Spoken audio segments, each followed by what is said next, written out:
L'invitation est venue au bon moment parce qu'elle m'a permis de commencer à traiter une question déjà ancienne pour moi et que je n'ai jamais eu le temps ou osé aborder directement.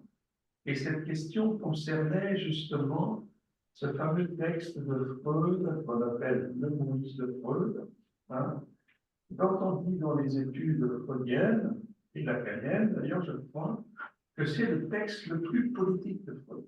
Donc, ma question liée à cette énigme était qu'est-ce qu'il y a dans ce texte de Freud sur Moïse à la fin de sa vie qui fait que ce serait son texte le plus politique? C'est ma question de départ. Alors, bien sûr, comme je l'ai dit, merci pour votre invitation à ce riche travail que j'ai eu l'occasion d'entendre en vision. C'était très important. Je vais donc faire un petit développement à partir de ma lecture du Moïse de Freud, mais pas que. Hein. Il est vrai que par rapport à ce livre de Freud qui s'appelle maintenant L'homme Moïse et la religion monothéiste, il est vrai que maintenant, par rapport à cette version officielle, nous disposons du manuscrit de Freud de 1934. C'est-à-dire Freud avait déjà un manuscrit en 1934 qu'il ne voulait pas publier dans l'Allemagne nazie. Hein, il l'avait mis sous le coude et il avait beaucoup de résistance et d'hésitation de publier. Et ce manuscrit de 1934 était déjà intitulé L'homme Moïse. Et vous allez voir que je vais faire tout un développement qui m'intéresse sur cette dénomination de Moïse comme étant l'homme Moïse. Et pour compléter le titre, donc ce manuscrit qui a été retrouvé récemment, je savais qu'il existait, mais il vient d'être traduit il y a 2 ans, je crois, en français pour la première fois. Ce manuscrit, effectivement, porte le titre original L'homme Moïse, un roman historique. On peut le dire, hein. On a l'exemplaire de 34 que Freud ne voulait pas publier, pour des raisons historiques, on peut bien comprendre.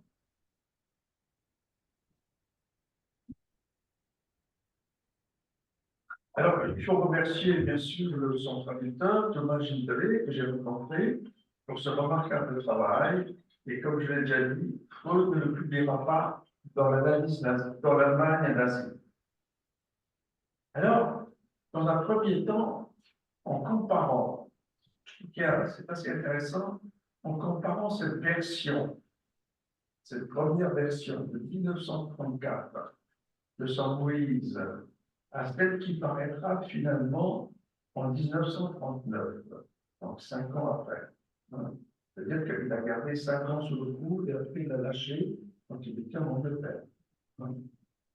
En faisant un travail de comparaison, on peut essayer de saisir quelque chose du rapport de Freud, psychanalyste, à son judaïsme.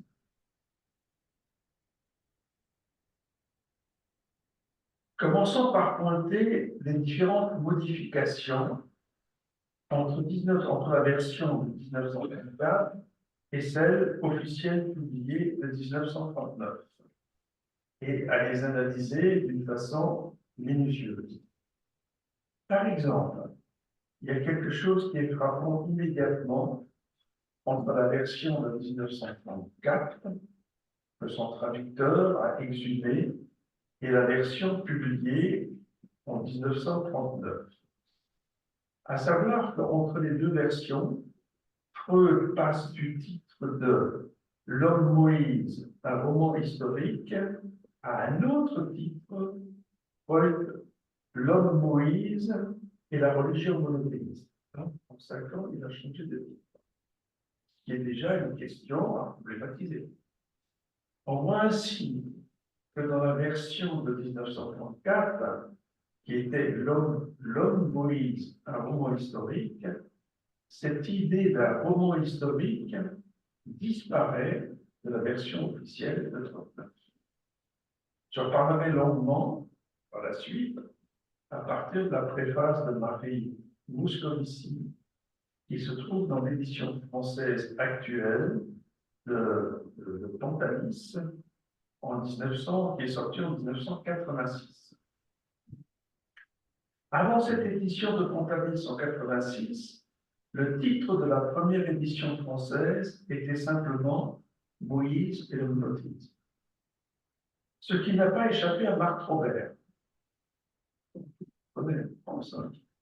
qui fait remarquer dans son ouvrage qui s'appelle Ne dis pas Moïse en 1974 que cette suppression du signifiant homme dans le titre du bouquin de Freud laisse de côté un aspect essentiel de la pensée de Freud. Il en est de même dans la Standard Edition de James Strachey. D'autre part, on peut remarquer que Freud a choisi l'expression l'homme Moïse. Alors, ça nous pose la question, pourquoi l'homme Moïse et pas plutôt le prophète Moïse? Pourquoi cette insistance sur l'homme, hein? Je me dis tout de suite, moi qui suis bilingue, français, allemand, l'allemand c'est ma langue maternelle, plutôt un dialecte même allemand, et qui a parfois des consonances avec le yiddish.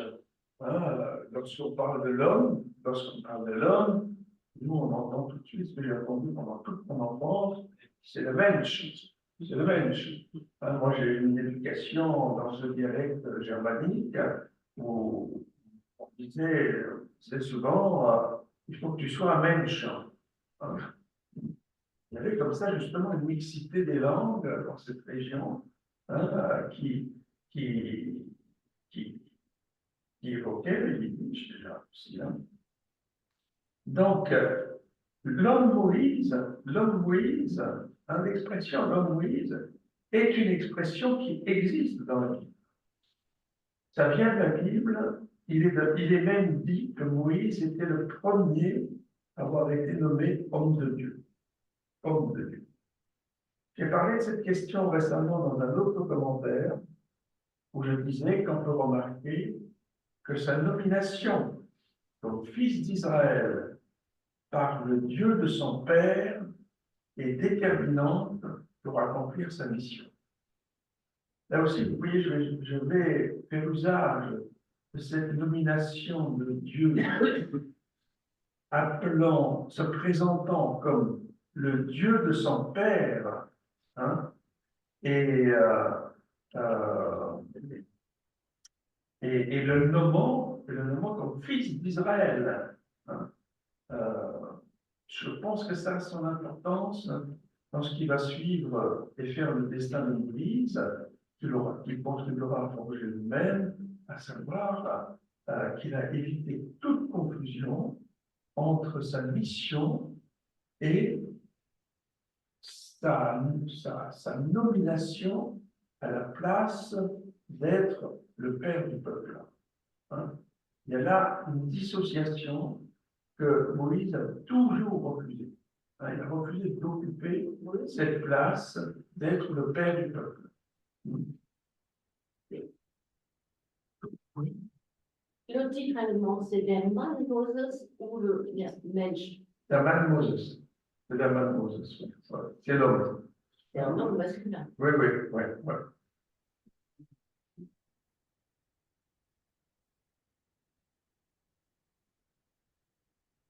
Je pense que cette première nomination de Moïse, non comme un père fondateur de son peuple, ce à quoi il renoncera, comme il renoncera au pouvoir temporel.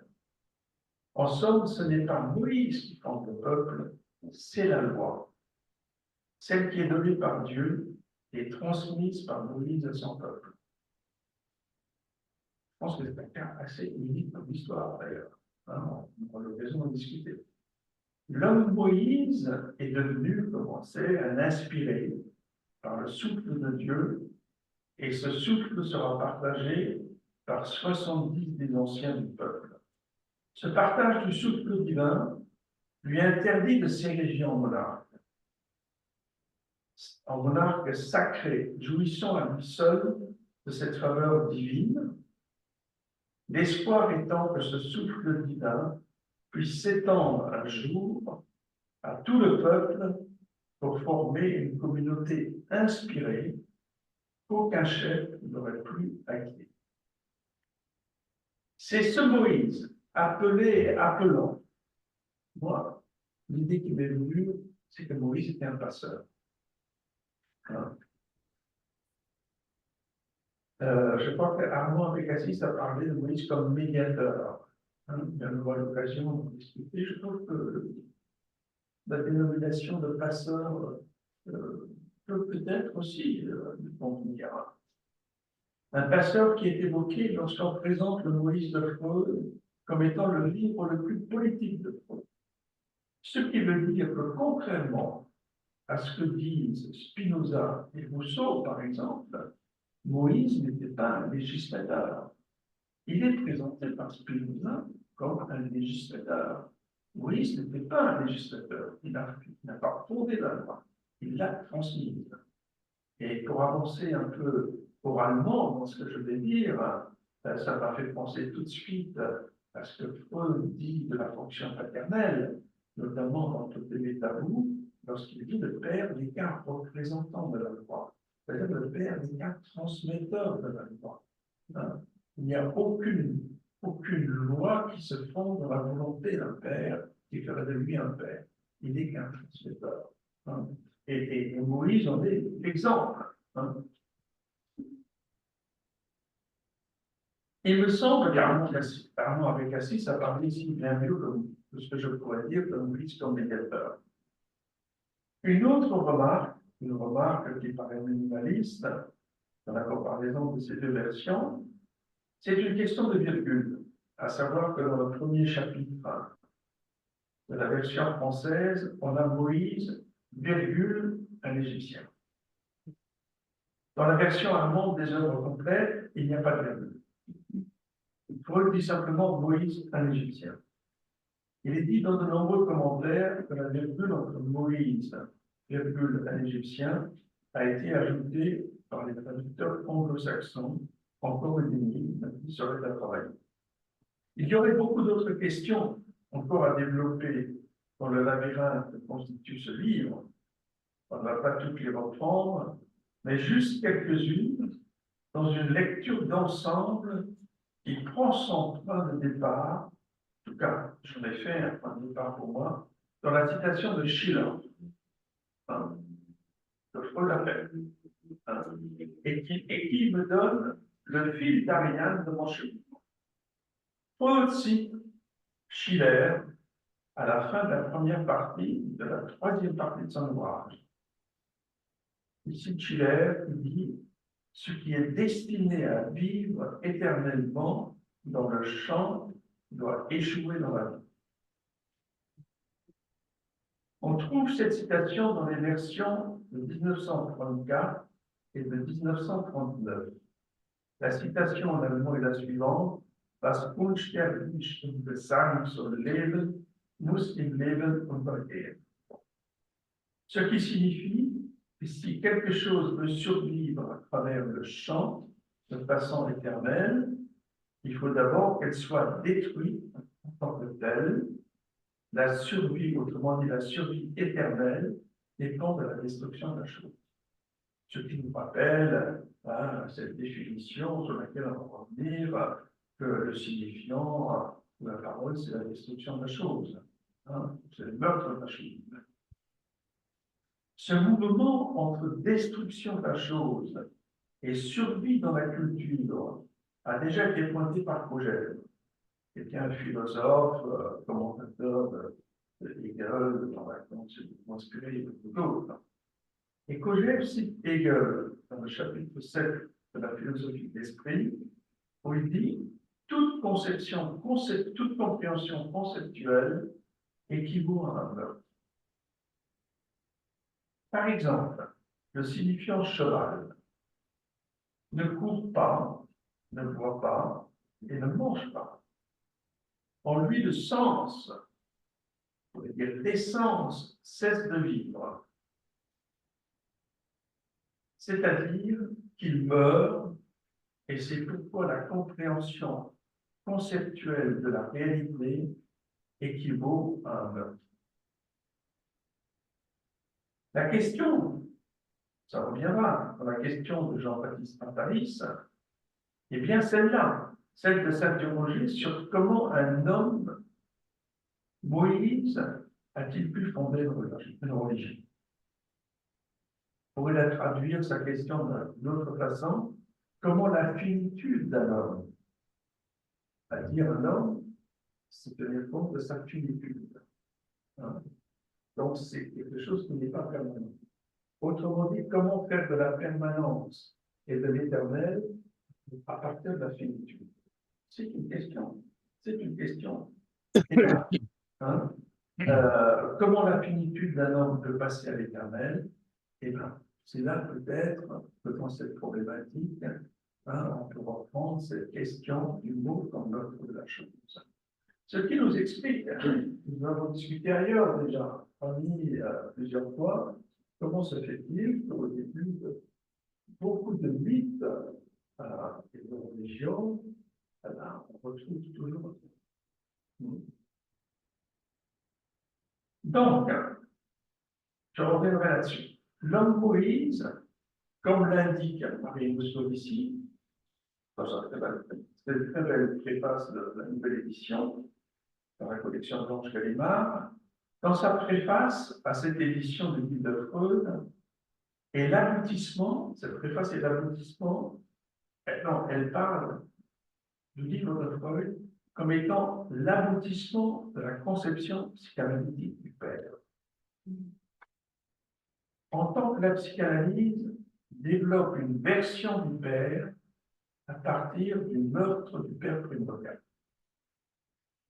Il va falloir qu'on s'explique là-dessus. Cette question traverse le texte antérieur de Freud, Totem et tabou, et psychologie des masses et analyse du monde. Marie Moscovici met particulièrement l'accent sur le roman historique du Moïse de Freud. Mais elle fait basculer directement la notion de roman historique, qui est souvent contestée par les historiens, elle fait la bascule entre le roman historique et sa conception d'un roman psychanalytique. Ce qui est assez intéressant quand même. Alors l'idée de roman psychanalytique est très parlante au regard de la pratique de la cure analytique. Elle dit justement, et Moscovici, le livre ne quitte pas le terrain de la psychanalyse dans sa pratique même, ce qui veut dire que nous restons, malgré l'élaboration théorique de Freud, sur le terrain de la pratique. C'est un tour de force qu'elle fait. Hein. Mais cela, il faut le montrer, bien sûr. Effectivement, c'est ce qu'elle va faire. Par la mise en série du texte de Freud, de la métabou, de la psychologie des foules et du Moïse de Michel-Ange, où Freud développe ce qui sera l'argument de la thèse centrale de son Moïse, à savoir le meurtre de Moïse. Marie Moscovici dira que Freud pratique une analyse de la paternité par une mise en pièces, ce sont ces mots, du père. Imaginez, dire que la psychanalyse consiste à mettre en pièces le père, et quoi s'étonner, parfois, tu sortis par ailleurs, le complexité, l'émission par du meurtre du père, avant tout ça, c'est quand même, elle va un peu plus loin par la mise en pièces du père. Il faut entendre non pas ce que l'on entend assez souvent chez les psychanalystes qui parlent du déclin du père dans notre société actuelle. Effectivement, il y a une problématique qui apparaît là. Si la psychanalyse cherche la mise en pièces du père, pourquoi se plaindre ensuite du déclin du père? Il y a là un éventuel paradoxe. Mais si on reprend les textes, on voit bien que ce que Freud dit, le dit, c'est justement la mise en valeur du déclin du père oedipien, à savoir ce que Freud appelle le déclin du complexe d'Oedipe. C'est un démontage, non pas du père en tant que tel et de sa fonction, mais c'est un démontage de son image. C'est-à-dire un démontage de l'image du père. On pourrait poursuivre cette idée de l'image du père en idole. C'est le démontage de l'idolâtrie du père. Il y a véritablement des fous du père. Hamlet était un fou du père. Kafka était un fou du père. Hein, comme je le rappellerai, Kafka, malgré toutes ses plaintes, un père tyrannique, hein, qui l'accusait de l'empêcher de se marier, d'avoir une vie sentimentale, hein, il dira toujours, dès ses premiers textes, malgré tout ça, je maintiens mon père comme un idole. Et c'est ça, hein, quand le psychanalyste parle justement du déclin de l'Oedipe, voire même de la mise en pièces, il s'agit de la mise en pièces de l'idolâtrie du père, ce que Lacan appelle le père imaginaire ou le père idéal. Hein. Et là, il y a parfois une confusion chez les psychanalystes, c'est vrai. Hein. Et comme Freud l'évoquait concernant le déclin salutaire du complexe d'Oedipe, on oublie souvent que ce qui était du ressort de l'analyse de notre complexe d'Oedipe, c'est son déclin. Hein. Ce qui serait, d'après elle, l'objet et le projet de Freud dans cet ouvrage sur l'Église. Elle va même plus loin en parlant d'une mise en pièces du père en tant que sacralisé. Comme il dit que le paternalisme a parfois pris cette forme. On reviendra plus tard sur la comparaison entre le Moïse et Michel-Ange. Michel-Ange, c'est quand même la projection dans le marbre de l'idole du père. Et on reviendra sur cette comparaison entre le Moïse de Michel-Ange et le dernier Moïse de Freud. On peut penser d'ailleurs, c'est un travail qui a été fait, que ce mouvement de Freud entre son texte sur le Moïse de Michel-Ange et son dernier texte sur l'homme Moïse, c'est un cheminement qui recouvre le cheminement de Michel-Ange. Ça, c'est une chose intéressante. C'est-à-dire que le cheminement de Michel-Ange serait justement de se libérer du marbre du père, qui serait le père, l'idole du père taillé dans le marbre, de s'en séparer pour avoir un autre rapport au père qui soit quelque peu plus symbolique que la fixité d'une image à idolâtrer. Cette destitution des pères, pour qu'ils ne soient pas des statues, se trouve déjà chez Ferenczi, un des brillants élèves de Freud. Ferenczi disait déjà que le projet d'une analyse serait d'après lui, et il le dit dans sa lettre de 1912, la référence là, dans le texte. Et Ferenczi parlait déjà en 1912 de la démolition, et pas du père, de la démolition de l'image. Retenons qu'il est question du déclin du père comme image, ou imago, ou père-image, comme le l'appelle.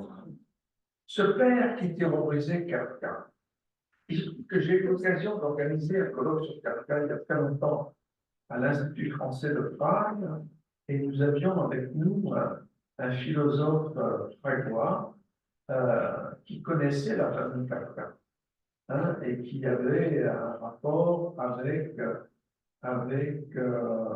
quelqu'un de la famille Kafka qui avait bien connu le père.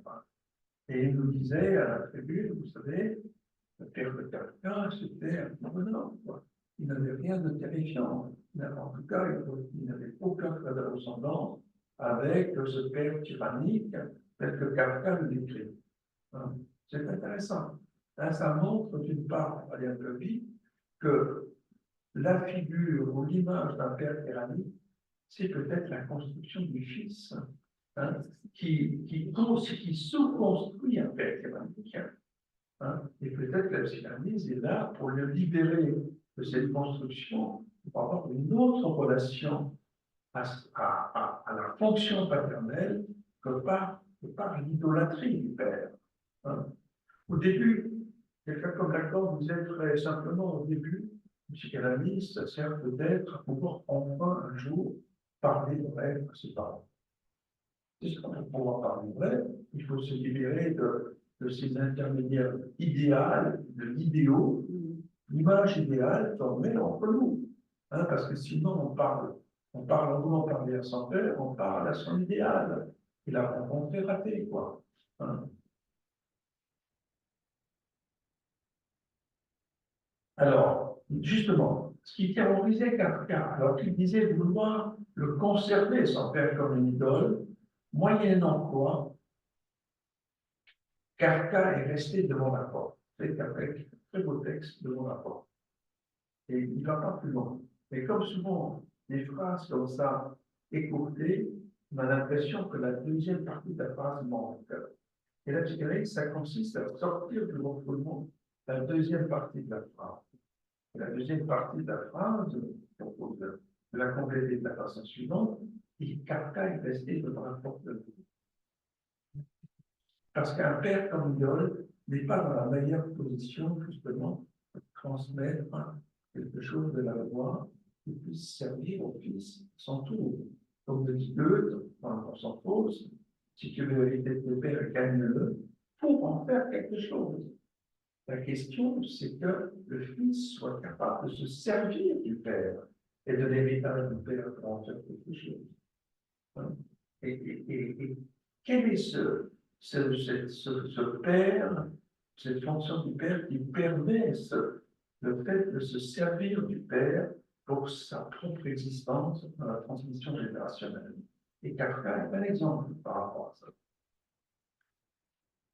ça. Vous savez, alors, il y a une chose intéressante pour nous, j'aime beaucoup Kafka, c'est que Kafka, qui toute sa vie ne pouvait réaliser aucun de ses désirs, de sortir de Prague, d'aller à Berlin, de rencontrer une jeune femme, connaître l'histoire avec Milena et beaucoup d'autres, et avec écrire, il était entre lui et ses amoureux des milliers de lettres qui l'éloignaient des rapports de corps.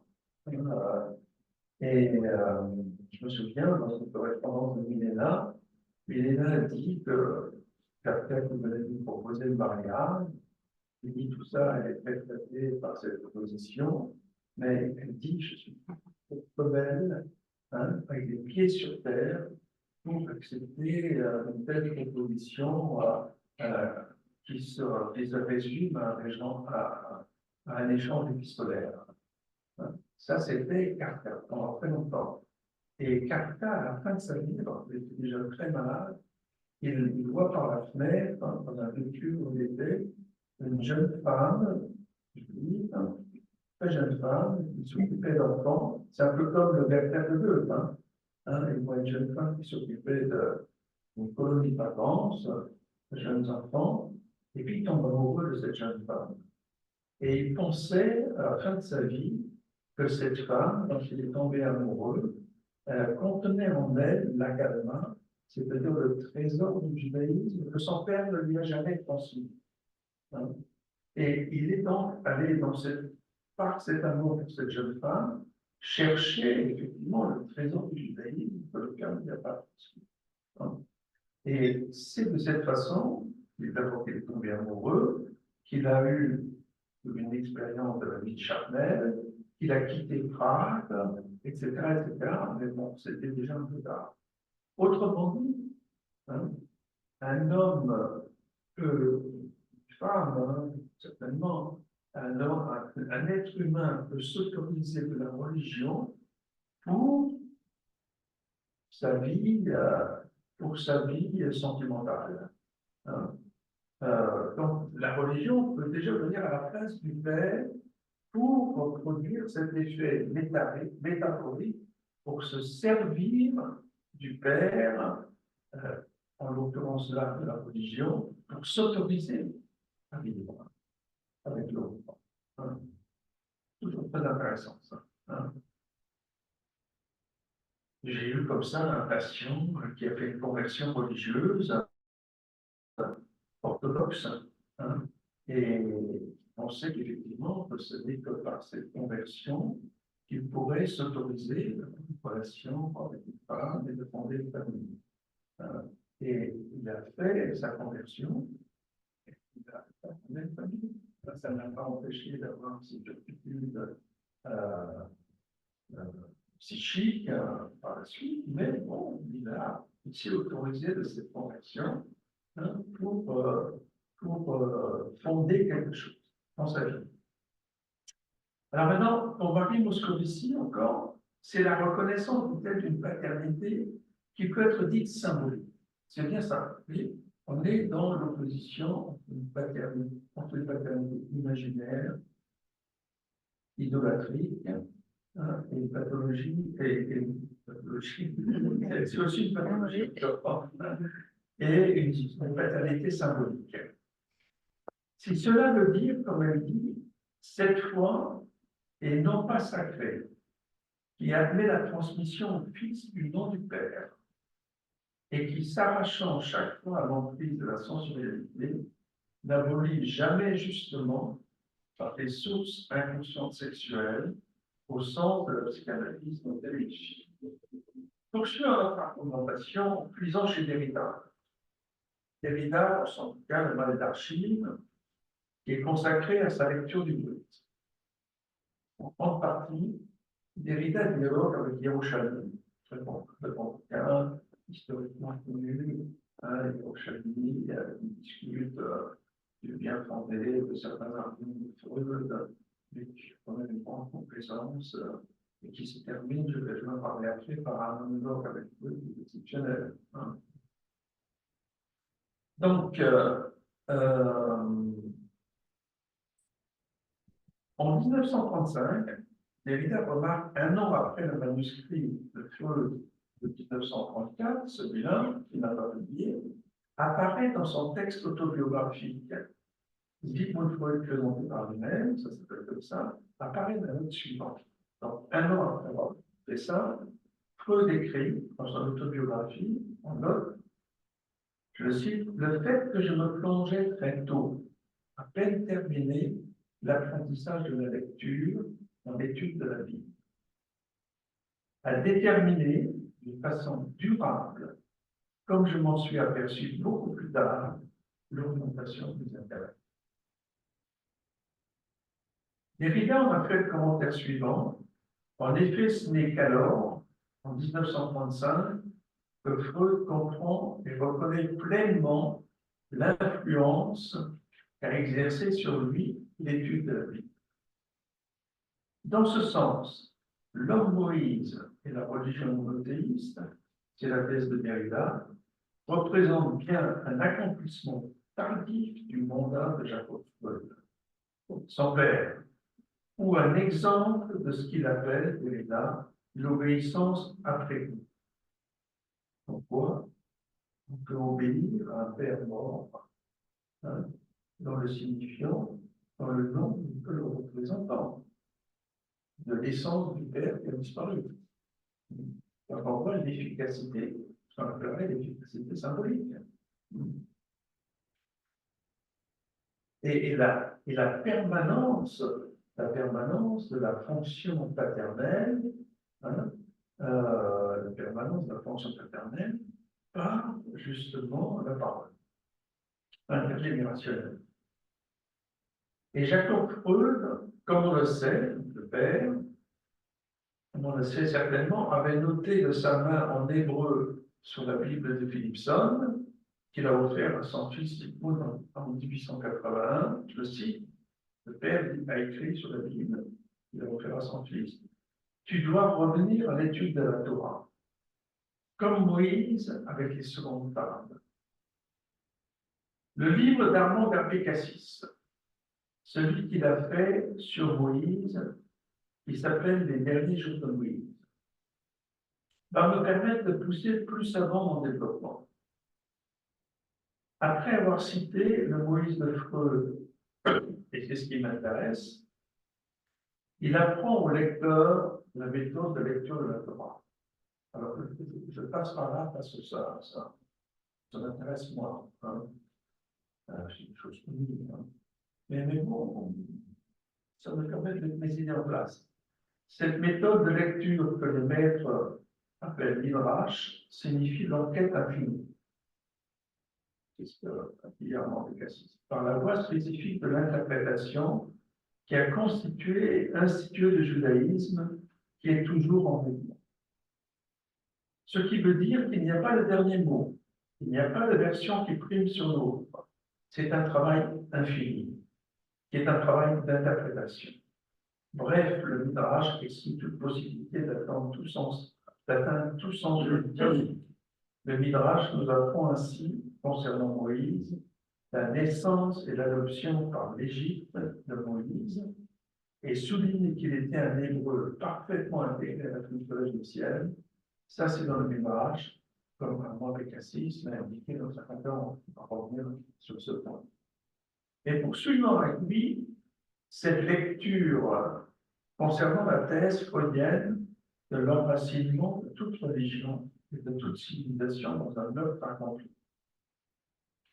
Au moment de leur fondation, le Midrash nous apprend que Moïse est un passeur, qu'il dit, un homme de transmission et de médiation, comme le dit Armand Cassis, chargé d'aider les hommes à se diriger vers la transcendance.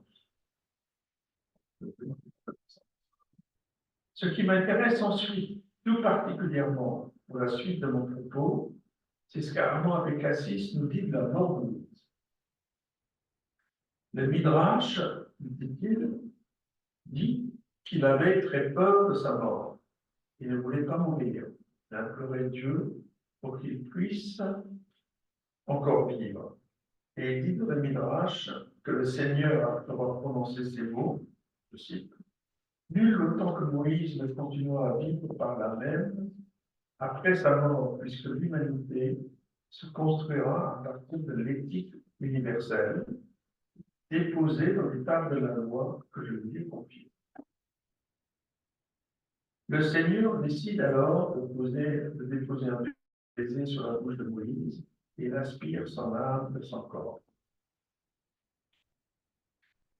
Autrement dit, et c'est ce qu'on trouve chez Freud dans la psychanalyse, une loi, pour qu'elle puisse être transmise, ne doit pas, hein, c'est presque une obligation éthique, ne doit pas être soutenue par la volonté d'un seul ou de quelques seuls.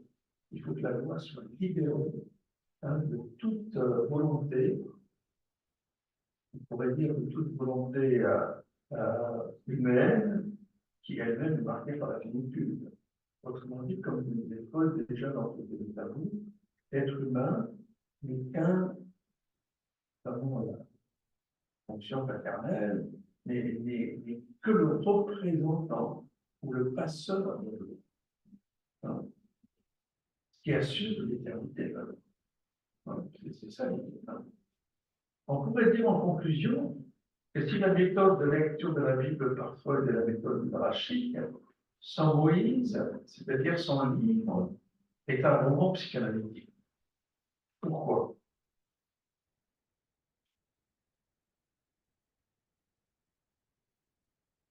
Comment comprendre sa construction de Moïse, si ce n'est en se plongeant, comme dirait Marie Moscovici, et je suis pleinement d'accord avec elle là-dessus, si ce n'est en se plongeant dans ce que nous apprend une cure psychanalytique.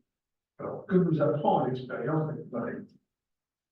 Je vais développer ce point, comme je l'ai dit avant, en cheminant entre le Moïse, le marbre, le Michel-Ange et le meurtre de Moïse. Interrogeons-nous d'abord sur la signification que peut avoir le parricide, le totem établi. Ce mythe imaginé par Freud qu'à l'origine de l'humanité, un meurtre irréparable a été commis. Je le cite. Un beau jour, les fils chassés se regroupèrent, abattirent et mangèrent le père, mettant ainsi fin à la horde paternelle. Le repas totémique peut être la première fête de l'humanité. Il serait la répétition et la commémoration de cet acte criminel mémorable avec lequel tant de choses ont commencé, les organisations sociales, les restrictions morales et la religion. Donc, évidemment, la religion serait fondée sur un œuvre. Hein. Et les organisations sociales aussi, les mythes, en l'occurrence.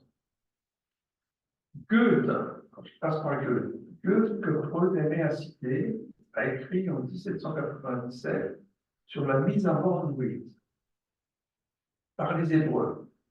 Et ceci dans une note qui résume son propos dans son bouquin Le divan occidental oriental. On peut lire ce livre. On peut lire qu'il n'est pas exclu qu'un sujet ait besoin de se faire le gardien du tombeau du Père mort. Voilà, c'est nature. À la même époque, Schiller raconte dans son Guillaume Tell, pour moi ça a toujours fait métaphore par rapport à cette question. Donc Schiller raconte dans son Guillaume Tell cette histoire d'un prince héritier qui vient embêter le seigneur du coin et lui dit qu'il faut absolument qu'il hérite de son père, qui est vivant. C'est-à-dire qu'il vient réclamer l'héritage du père qui est encore vivant. C'est une source de conflit. Le prince auquel il s'adresse essaye de calmer le jeune prétendant en lui demandant d'attendre que l'être du père soit réduit à son nom. L'être du père soit réduit à son nom. On a dès lors l'idée qu'un père peut se réduire à son nom, qui est le nom de la filiation, celui qui lui donne sa permanence. Je prends souvent l'exemple, pour expliquer aux étudiants cette affaire, que lorsque le père est mort, on sait, la mère, le frère, une sœur, si vous allez au cimetière, cherchez la tombe. Hein, les personnes ne sont plus là. Comment vous allez rencontrer symboliquement vos ancêtres dans un cimetière? Eh bien, si ce n'est en trouvant le nom gravé sur la tombe. Hein? Et donc, vous vous recueillez devant la tombe familiale, qui est quoi? Un marbre ou une pierre dans laquelle est gravé le nom. Hein?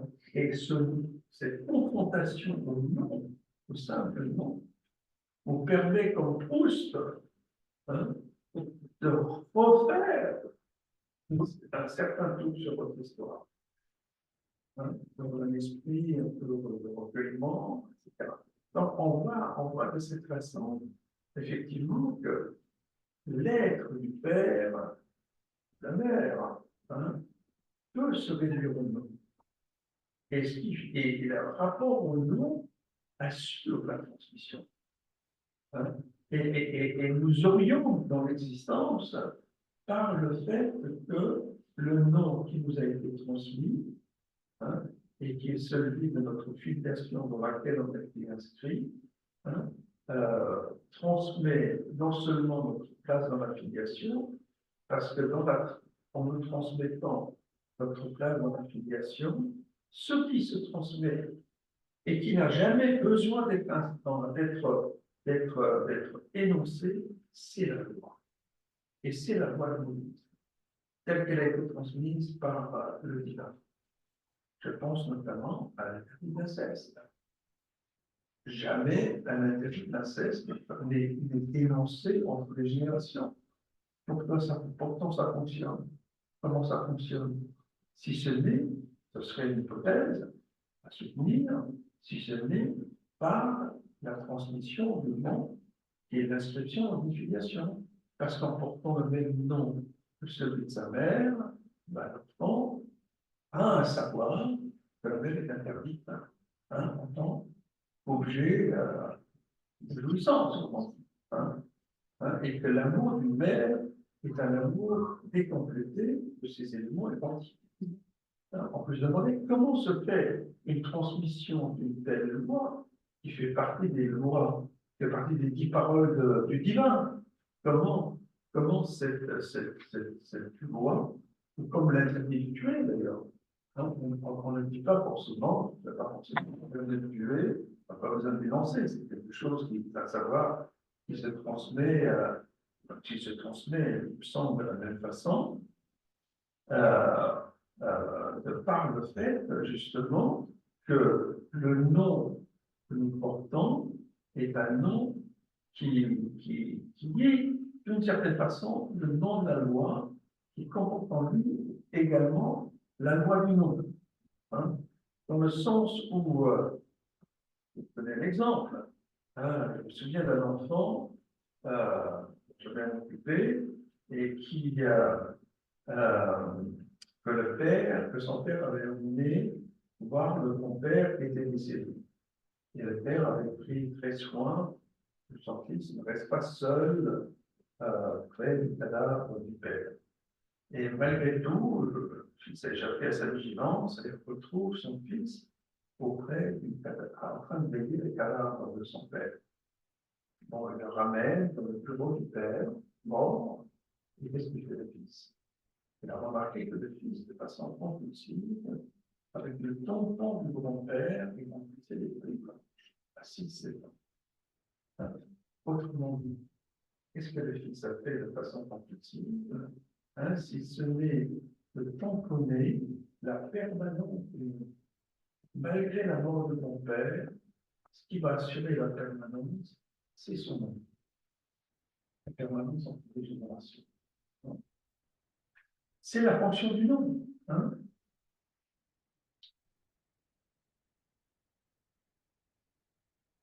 On peut rappeler aussi quelqu'un que j'aime beaucoup, on peut rappeler ce que dit Stéphane Moses dans son livre Eros et la loi, où il interprète le surgissement d'un nouveau nom divin, je serai qui je serai, le nom de tous les noms. Pour Stéphane Moses, ce surgissement d'un nouveau nom, c'est comme un acte de langage. Je serai m'a envoyé. Et Franz Rosenzweig, que j'adore particulièrement, rappelle justement lui aussi, par l'étoile de la rédemption, que ce nouveau nom signifie la présence permanente de la divinité dans l'histoire. Autrement dit, qu'est-ce qui assure la présence permanente de la divinité dans l'histoire? C'est la parole. La parole, donc, elle a été décollée de la chose, bien sûr. Je voudrais maintenant vous faire découvrir, très rapidement, un très beau texte d'un de mes maîtres, qui s'appelait Mustapha Safran, qui a écrit un très beau texte sur Moïse hébreu, Moïse égyptien, lui-même était égyptien. Mais il disait qu'un grand psychanalyste, il avait presque à 100 ans, il disait que Dieu n'est jamais entré dans le monde.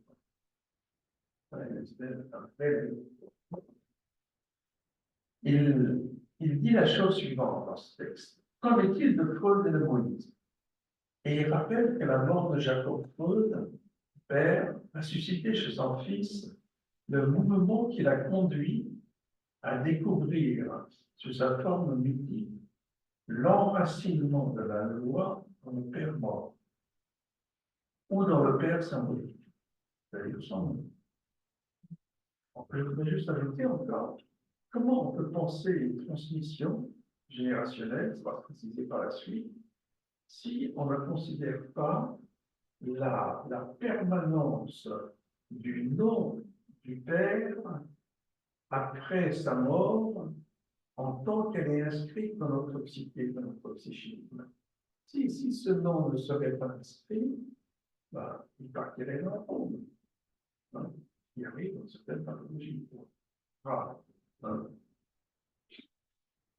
Alors, Mustapha Safran fait ensuite la remarque que cependant, le problème de Moïse comme idéal du Père projeté dans le marbre, on pense à Michel-Ange bien sûr, reste entier.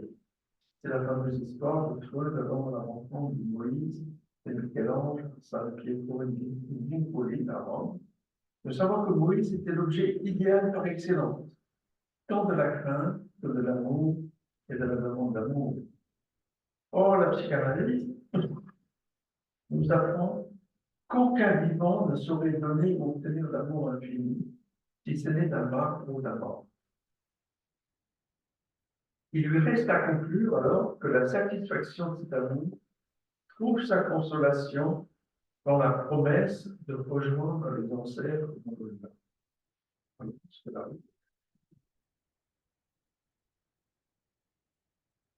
Mais il faut remarquer que cette consolation est une croyance. Or, Freud écrivit Moïse et le monothéisme au moment où l'heure sonnait pour lui, à savoir qu'il était temps, et c'est quelque chose qu'on retrouve dans l'analyse, de se séparer du marbre du Père, comme de l'amour infini.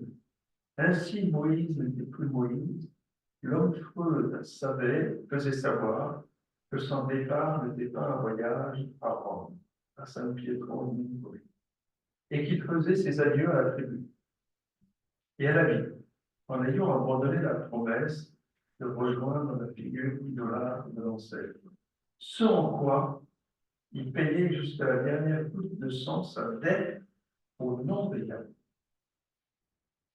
Voilà la thèse de Safran qui corrobore ce que condense la citation par Freud de Schiller, que nous avons pris comme guide pour notre lecture du Moïse, la thèse de Marie Mosconi, si pas dans le même sens, celle d'une pratique analytique comme démolition de toutes les images où le sujet se trompe de père.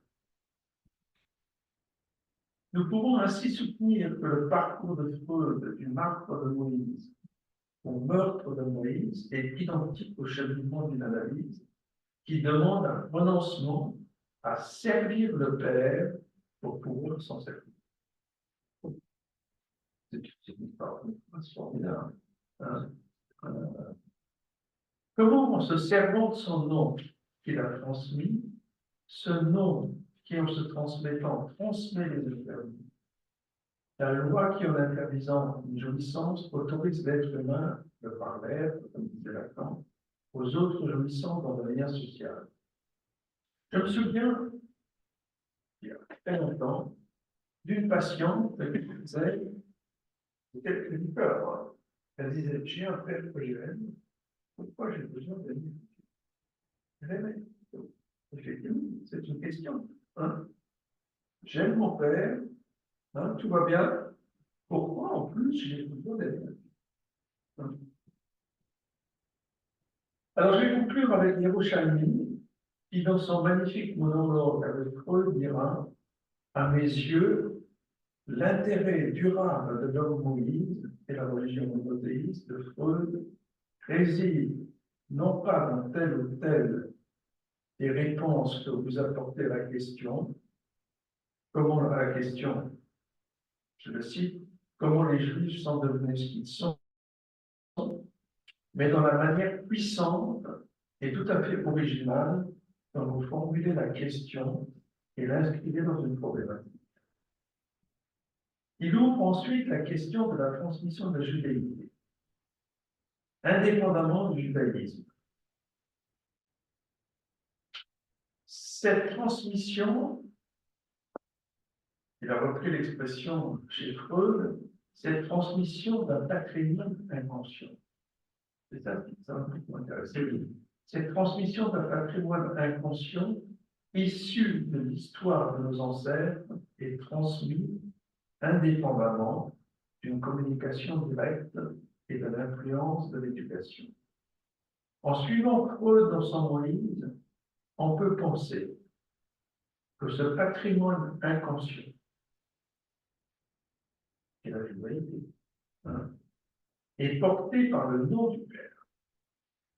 Ce nom transmis avec ce patrimoine de génération en génération, auquel cas on retrouverait cet enfant, on retrouverait cet inconscient transindividuel comme le définit Lacan. Alors, je fais un lapsus enfant et inconscient avant, parce que je voulais vous raconter l'histoire. Moi, je suis originaire de l'Est, je suis originaire de Paris depuis bien longtemps, et j'avais deux filles, et lorsque les filles sont scolarisées à Paris, elles sont allées participer à des activités, et encore maintenant, lorsqu'on leur demande le nom, tout vient. Voilà. Vous voyez, l'important, c'est bien, c'est bien. Voilà. Tout vient. Voilà, merci. Merci. Merci.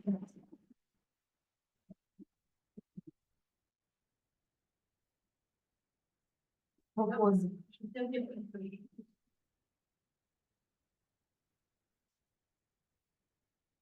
Je vous remercie déjà. Je ne suis pas analyste, mais je me suis allongée sur un divan. Et la question que je me pose à propos de l'inceste, le nom NOM, il est lourd, il est très lourd. Et comment faire avec ce nom? Et je pense que même si on le voit sur la tombe, on a beaucoup de mal. Et on ne peut jamais aller voir le nom NOM. Et je me pose aussi, enfin ça c'est une remarque, la question que je me pose, s'il y a un seul, c'est qu'il n'y a pas eu transmission de la loi. S'il n'y a pas eu transmission de la loi au père ou à la mère qui a pu pousser le père à l'inceste, mais alors est-ce que ça veut dire que les grands-parents, les arrière-grands-parents n'ont pas comment dire, connu cette loi? Moi, je trouve que ce serait un peu simple de dire ça. J'aimerais bien votre avis. Oui, je vous remercie pour cette question très juste. Il y a effectivement sur cet exemple, il y a des personnes qui ne vont jamais au cimetière, qui ne supportent pas, ou pour d'autres raisons, ne vont pas au cimetière.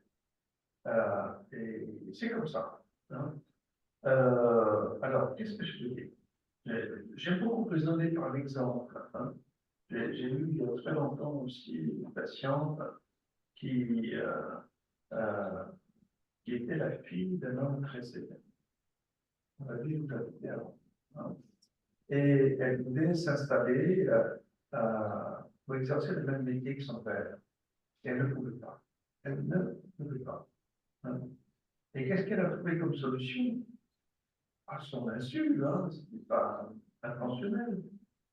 Elle s'est mariée, hein, et elle a pu s'installer sous le nom de sa, sous le nom de sa, sous le nom de sa femme, sous le nom De son mari. de son mari. Voilà. Comme quoi, c'est une question qui m'intéresse beaucoup. Plus tard, ça commence à réfléchir. On dit, mais de quoi je m'autorise pour faire ça? On peut faire ça. Qu'est-ce que de quoi je m'autorise? Dans son compte, on peut s'autoriser de beaucoup de choses. Hein?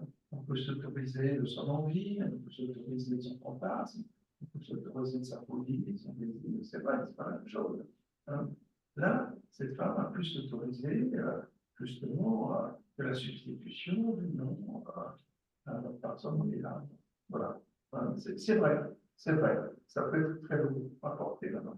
Hein? Comme le changement du nom, aussi. Hein? C'est pas une affaire simple. Hein? Mais alors, la question c'est que j'ai lu là aussi un exemple d'un frère avocat qui a eu à traiter une histoire d'inceste sur 3 générations, dans tous les sens, dans tous les sens. Hein. Et les psychiatres et les psys qui étaient appelés au secours n'ont trouvé aucune maladie sur 3 générations. Vous voyez, hein, c'était que tout simplement cet interdit ne fonctionnait pas. Il n'était pas là, il n'était pas transmis. Hein. Et pour que, si vous voulez, on reprend l'histoire, ce qu'on oublie souvent, et ça c'est un de mes maîtres, Lucien Israël, à Strasbourg, et qui nous a appris ça quand on était jeunes, n'oubliez jamais que ce qui fait d'un homme un père, c'est une femme. La parole d'une femme. C'est une femme qui dit à un homme, avec la relation que nous avons eue pour construire, à un, et tu vas être le père de ce le père de notre. Donc c'est une femme, c'est un homme, un père. Ensuite, encore faut-il, le père a le choix. Il assume ou il n'assume pas.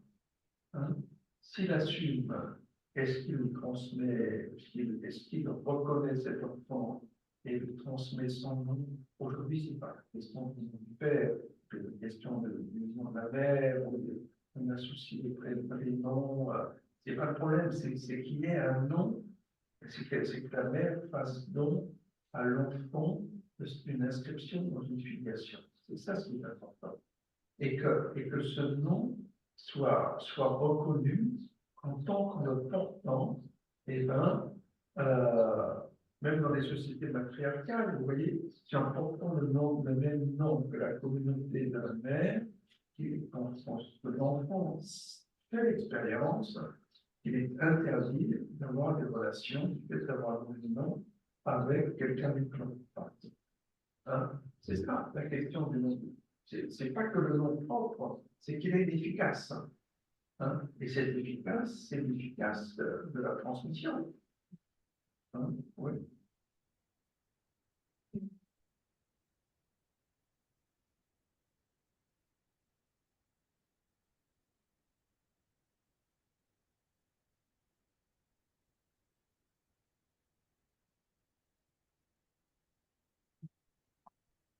Ah, je voudrais d'abord vous remercier pour cet exposé et vous parler d'association libre, peut-être un petit peu plus par rapport au. Il marche plus. Allô? Voilà. Il marche plus. Il marche. Oui, je voulais faire allusion au texte originel de la Bible, à la Torah, ce qui a suivi et qui détermine peut-être un petit peu la démarche et les réflexions de Freud. Quand on les regarde à peu près, il y a un texte dans la Mishnah, la Mishnah c'est l'origine talmudique, 2e siècle après Jésus-Christ, où il y a l'épigraphe du dernier livre qui s'appelle les paroles de nos pères. L'épigraphe est très, très intéressant parce qu'on parle de Moïse. Moïse a reçu Moshe Kibel Kabbalah. Il a reçu oralement Moshe Kibel Torah. Il a reçu la Torah au Sinaï. Il l'a transmise à Josué. Josué l'a transmise aux 70 scribes qui l'ont transmise aux maîtres de la grande synagogue et qui l'ont transmise aux enfants d'Israël. Et ils ont dit 3 choses, soit circonspect dans tes jugements, enfin, peu importe. Ce que je voulais dire, c'est que la transmission est inscrite dès le moment où il est question naturellement de voix et de parole. Quand dans les textes précédents, il est question de Dieu, de ses rapports, de son rapport avec Moïse, il est toujours dans les 3 ou 4 premiers livres de la Torah, c'est toujours Vaïdaber, Adonai, Moshe. Et Dieu dit la diagonale, c'est mineur, mais aussi ça s'écrit autrement, ça s'écrit avec les 4 mots intraductibles. Pourquoi? Parce que ça signifie, grosso modo, c'est la contraction du verbe être sur les 3 temps. Ça veut dire grosso modo l'éternité. Donc on ne nomme pas, mais c'est cette éternité qui dit à Moïse. Et là, il est question justement de transmission. Et on dit aussi qu'il y a il y a 2 lois qui ont été transmises. Il y a la loi écrite et puis la loi orale. C'est cette loi qui fait l'union et dont Moïse est le transporteur. Et quand il allait mourir sur le mont Nebo, il y a eu une grande discussion discussion méchante entre Dieu et Moïse. Moïse dit Josué, où Moïse dit à Josué, vous allez transcrire ces paroles. Et je pense qu'il y a quelque chose de fondamental dans cette idée de parole qui doit être transmise et transmise sans interruption, avec tous les commentaires qu'il doit y avoir autour, et le personnage de Moïse, qui a le génial, je ne sais pas trop s'il a discuté ou pas, en fait, tout ça, c'est une mythe de quelque chose de parfaitement construit. On sait que ce sont des Lévites, Moïse a dit aux Lévites, c'est vous qui allez transmettre tout ça. Quelques siècles plus tard, après l'exil de Babylone. Donc ce sont des mecs, ces Lévites qui ont transcrit des choses avec beaucoup de génie pour donner une cohérence à toute cette législation et faire quelque chose de presque indestructible dans cette idée justement de transmission qui est beaucoup rabâchée, redite et redite. Et puis cette histoire de dialogue où il y a une éternité qu'on ne nomme pas, avec un interprète qui est le pasteur Moïse. Donc je voulais faire simplement avec votre exposé et puis les relations que je peux faire avec le texte réel, tout ce qu'il peut y avoir de cohérent. Oui, je vous remercie beaucoup parce que ça résonne beaucoup par rapport à la pratique de la vie quotidienne que nous avons pas pédagogique, à savoir que c'est grâce on pourrait dire, au refus de Moïse de devenir père du peuple, parce que lorsqu'il repasse, lorsqu'il remonte sur le Sinaï, Dieu lui propose de les laisser se définir de qui y participerait, si je manque le mot, et qu'il recommencerait autre chose, donc il serait le père. Et Moïse a refusé d'être le père du peuple. Et je trouve que c'est remarquable parce qu'on sait très bien qu'il y a peu d'êtres humains qui sont capables de renoncer au pouvoir temporel pour pouvoir symbolique, on pourrait dire, et se contenter du pouvoir symbolique. Et c'est cette position-là que nous retrouvons, nous, dans la psychanalyse, et aussi dans l'existence, à partir du moment où on fait bien la différence entre une parole qui tient et une parole qui ne fait qu'assurer le narcissisme de quelqu'un. C'est notre expérience quotidienne, mais qui s'enracine dans cette expérience. Je trouve ça extraordinaire.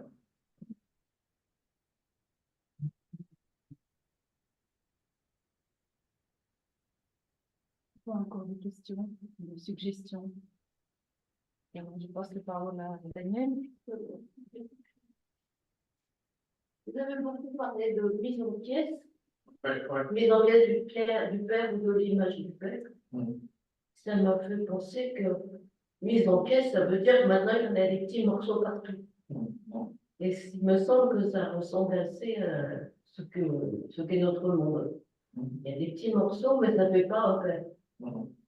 Et à ce propos, est-ce que vous auriez quelque chose à dire sur le nombre d'hommes qui décompensent au moment où on leur dit qu'ils vont devenir pères.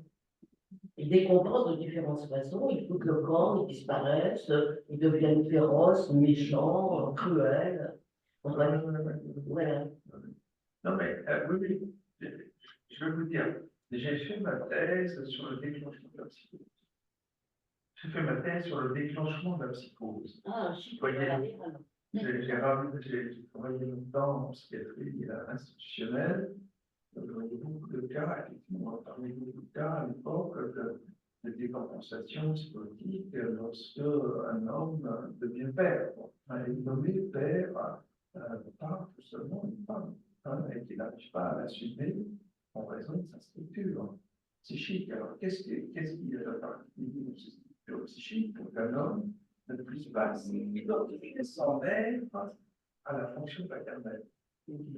Qu'est-ce qui fait qu'il ne puisse pas accrocher ce mot à son nom, hein, au père d'une génération, hein, de ses enfants? Et bien, c'est là qu'on voit que lorsque notre psyché, tout simplement, hein, n'est pas préparée par, on pourrait dire, l'incorporation de ce que c'est qu'une fonction paternelle et comment on peut incorporer dans notre petite tête ce que c'est qu'une fonction paternelle si ce n'est par la parole. Hein, on va pas bouffer le verre, c'est pas vrai. Hein, mais on va ingérer, incorporer ou introjecter quelque chose qui est un représentant de la fonction paternelle. Et quel est le meilleur représentant de la fonction paternelle? C'est le nom. Hein, c'est vrai. Mais il y en a plusieurs des noms, je sais maintenant. Hein. Donc notre psychisme, en principe, est préparé à pouvoir assumer ou non, s'identifier ou non à cette fonction de par le fait, comme le dit Lévi-Strauss, hein, de par le fait que la structure est prête à absorber l'événement de la paternité. Si ce n'est pas le cas, l'événement de la paternité restera externe. Hein, et ce qui reste externe devient un réel, persécutif, psychique, etc. Oui, oui, c'est vrai. Bien sûr, ça existe encore aujourd'hui. Ouais. Donc, au côté d'une parole qui tienne. Oui, voilà. C'est quoi une parole qui tienne? Le langage, c'est toute la pièce d'émotion qui s'enfuit, ça vient tout par les cheveux dans le langage. Une parole qui tienne, c'est quoi? Une parole qui tienne, c'est une parole, on pourrait dire, c'est une parole c'est une parole qui fait autorité symbolique, on peut dire, dans la famille, dans le sens où elle est respectée par le père, par la mère, par la famille. Par exemple, une parole qui tient, ça veut dire quoi? Je retourne dans mon bled, oui, il y a 40 ans, par exemple, 60 ans, hein, sympathique, hein, bled comme ça, et je n'étais ni chez le boucher, ni chez le boulanger depuis 40 ans. Et puis, s'il est toujours là, c'est pas sûr, hein, ça peut arriver, le boulanger va dire, si tu dis pas, le fils, ni tel, alors ça fait 40 ans que c'est arrivé. Donc, on voit bien qu'on repère une identité, et là, le nom a une efficacité. On le voit bien, malgré 40 ans d'absence. Hein. C'est ce que nous apprennent les anthropologues aussi. Les anthropologues qui ont une société inconnue, comment ils ne connaissent pas la langue, et rien du tout, comment ils se repèrent par rapport au décryptage des hiéroglyphes, c'est fait par le monde. Hein. C'est la fonction spécifique du monde. Hein. Mais à partir du moment où il représente quelque chose, effectivement. Moi, je dirais que votre langage, à partir du moment où il est le représentant d'une fonction famille, une fonction qui représente quelque chose du désir familial. Hein. Qu'est-ce qu'on ferait sans nom? Et Qu'est-ce qu'on Ferait sans nom. qu'est-ce qu'on ferait sans nous? Oui. Eh ben, vous voyez, Sans un nom, pas trop. vous voyez, on pourrait dire dans les réponses, une question. pour rester dans le registre de l'Église biblique, on parle bien des 10 paroles de Dieu. Ça veut dire que les tables de la loi transmises par Moïse et dictées par Dieu, ce sont des paroles. Qu'est-ce qu'on fait si c'est pas Dieu? On serait à une horde sauvage. Hein, vous voyez, hein? Non, c'est le contraire de votre patience. C'est-à-dire, mon père, ça tient pas, mais il me croit Dieu. Oui, oui, oui, oui.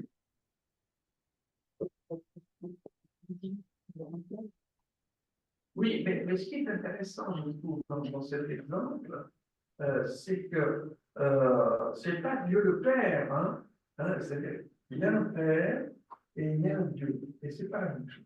Il y a une gradation dans la transcendance. Le représentant, finalement, de la transcendance, est à chercher au-delà du Père. Le Père n'est pas le Père n'est qu'un simple représentant de la transcendance qui vient de plus haut. Il indique notre direction.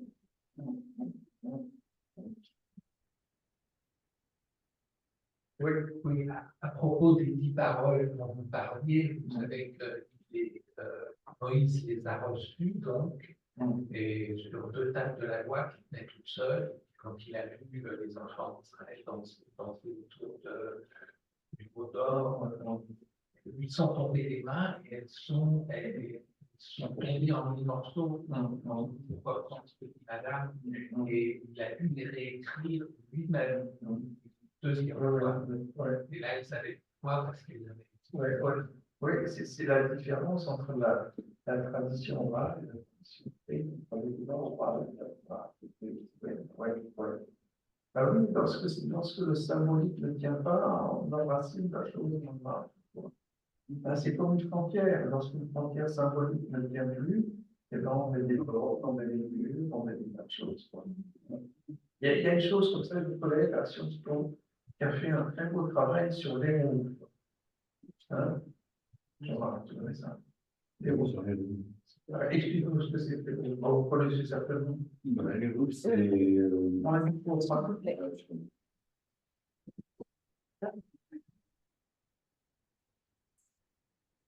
Voilà. Les groupes, c'est la possibilité de pouvoir vivre à peu près comme tous les jours de fête et les jours de Shabbat.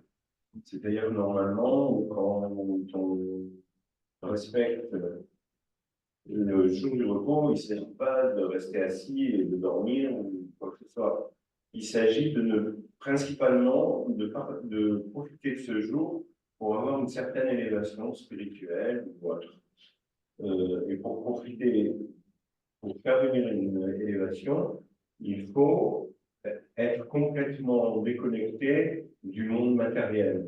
Et la manière d'être déconnecté, c'est donc évidemment de ne pas travailler, de ne pas regarder la télévision, de ne pas voyager en voiture, et aussi de ne pas porter. En fait, l'interdiction de ne pas porter des affaires ces jours-là se traduit par le fait qu'on doit sortir sans rien dans les poches, sans rien dans les mains, pour aller d'un lieu à l'autre. Mais l'interdiction, cela ne fonctionne que dans le cadre d'un système ouvert. C'est-à-dire, si je sors de San Francisco et que je vais dans la synagogue en face, j'ai le droit d'avoir rien dans la poche. Tandis que s'il y a un guérou, c'est-à-dire une sorte de rempart comme autour des villes, alors là, on peut porter tout ce qu'on veut. Il n'y a aucun problème, on n'a pas les interdits qui interviennent. Donc, il y a des villes comme Amsterdam, Venise, etc., où il y a des canaux. Donc, les canaux jouent le rôle de l'eau, puisqu'ils permettent de fermer les espaces. Et donc, on peut se déplacer de manière non contraignante d'un espace à un autre. Donc, on n'a pas le droit d'extérioriser certains travaux. Et parfois, dans les villes, on prend en compte un hérouve symbolique C'est-à-dire que s'il y a une suite continue qui peut enfermer un territoire, on peut considérer qu'on est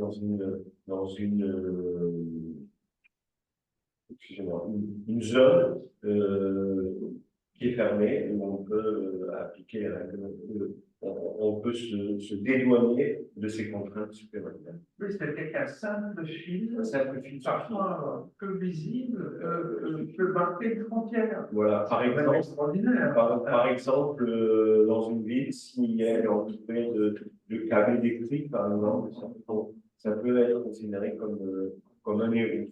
Voilà.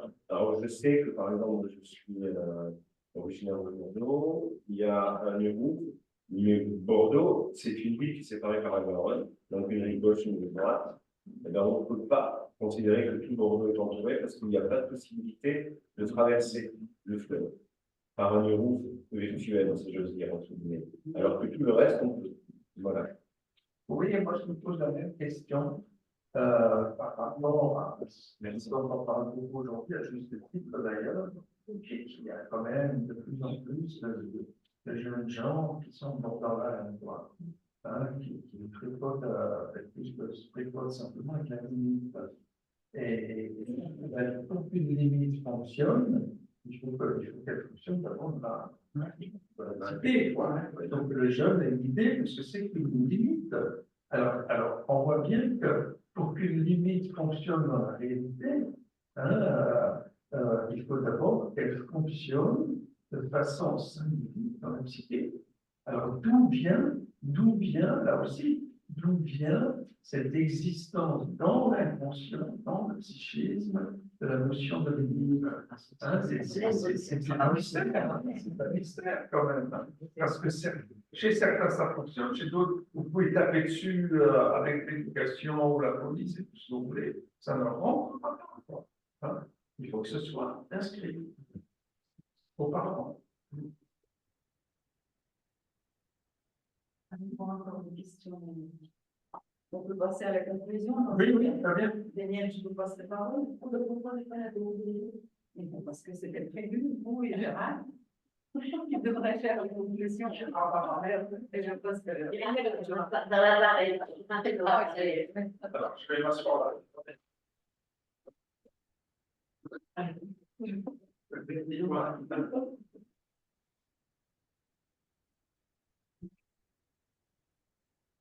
Nous vous écoutons, Gérard. Ah, mais moi, je voulais d'abord Attendez, parler à Christian. une seconde. Je voulais d'abord parler à Christian. Donc, j'ai besoin de t'avoir en face de moi, Christian. Retourne à ton... Il faut que vous retourniez à votre... Je me mettre là. Oui, voilà, la caméra. Ouais. Alors, du coup, comme l'écran n'est pas... Oh, n'a pas l'écran. attendez, Gérard, une seconde. Oui.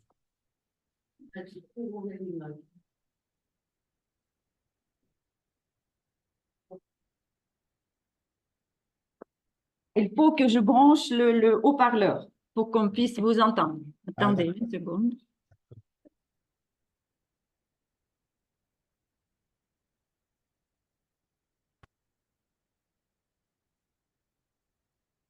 Dites quelque chose.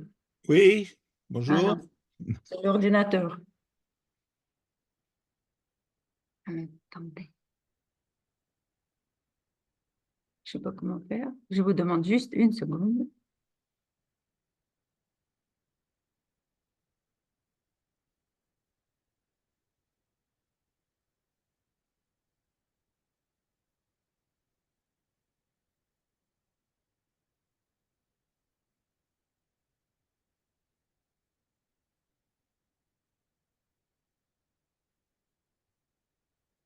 Je suis désolée, je suis techniquement pas aujourd'hui, pas trop au top.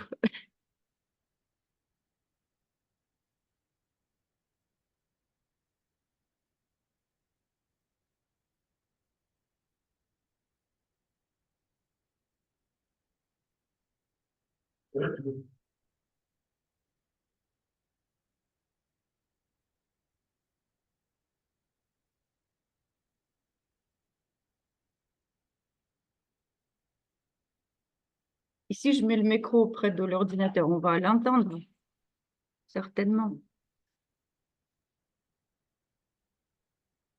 Attendez. Je vais faire autrement.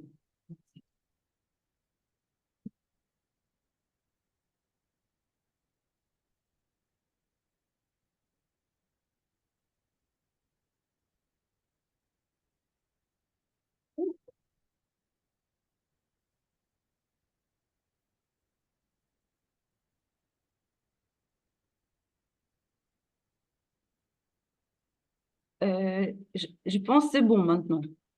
Vous m'entendez? Oui. Oui, Voilà. très bien. Très bien. Très bien.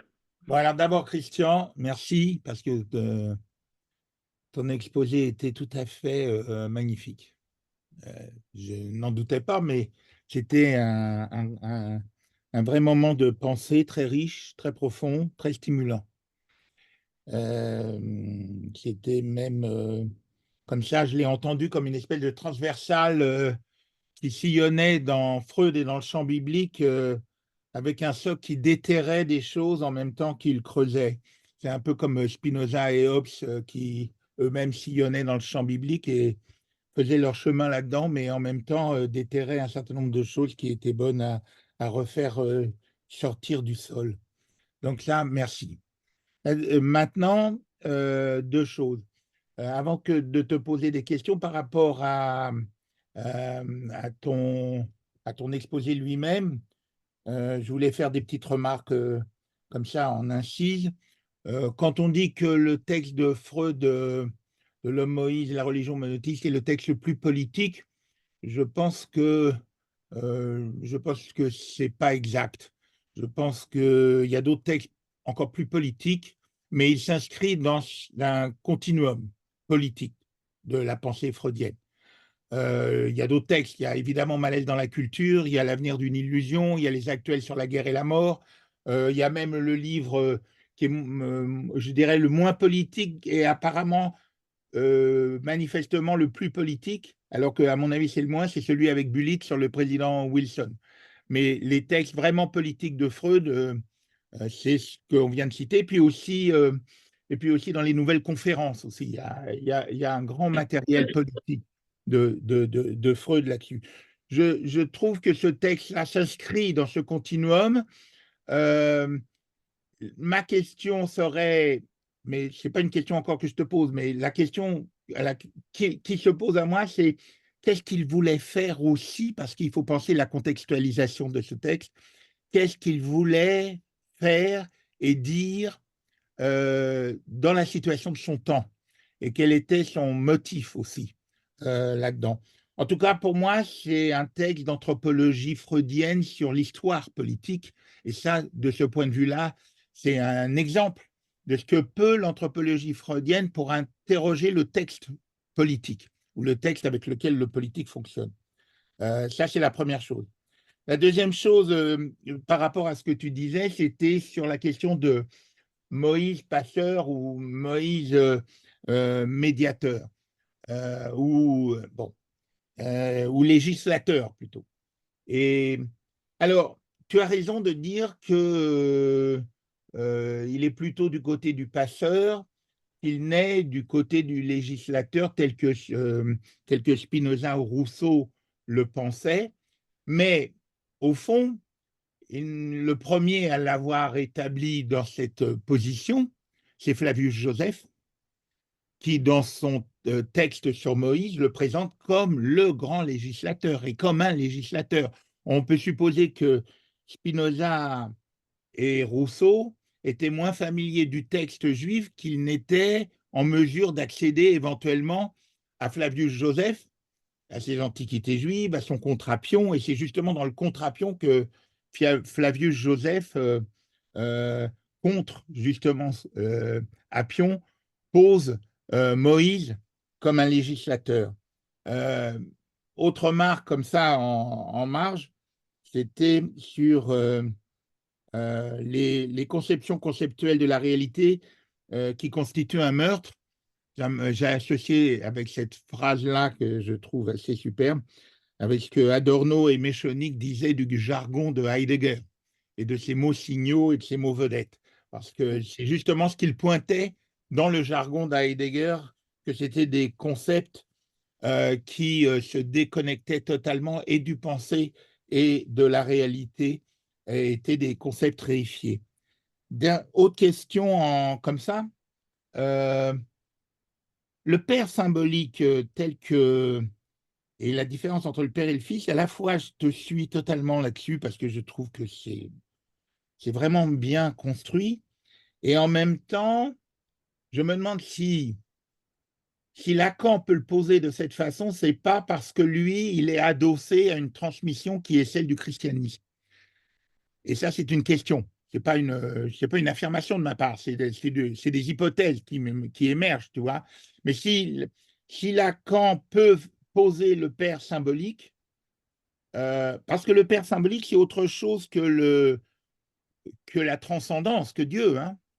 N'oublions pas que le Saint-Esprit et puis le Fils, c'est une conception inscrite dans le monothéisme, mais c'est une conception qui se distingue de la démarche du pensée juif, qui est, depuis l'énothéisme jusqu'au monothéisme absolu, une construction de l'inconnaissable de la divinité, hein.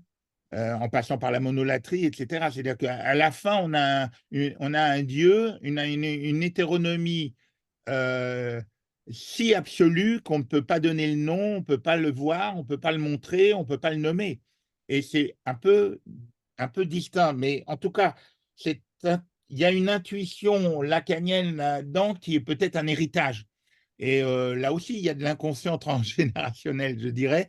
Et je trouve que ça, c'est aussi une question qu'il faut qu'on se pose, parce que moi, j'essaie de la penser, j'essaie de la penser, oui, de balbutier là-dessus, entre ce qu'on appelle par exemple, la pensée juive ou le penser juif, qui n'est pas la même chose, tu vois.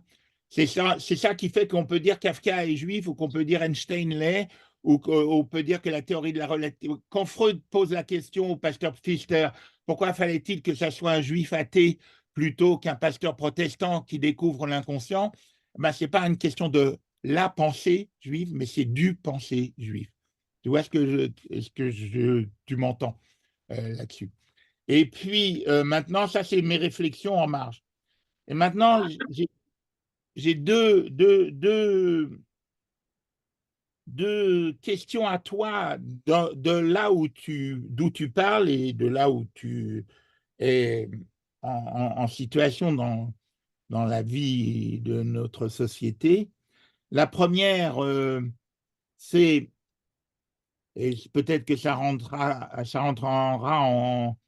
en correspondance avec ta thèse sur le déclenchement de la psychose, c'est est-ce que les offres des technosciences aujourd'hui massives dans nos sociétés libérales, comme la GPA, comme les fantasmes d'ectogénèse, de clonage, donc, est-ce que, comme l'eugénisme et l'euthanasie, est-ce que ces offres-là ne sont pas des grandes machines à psychotiser en masse?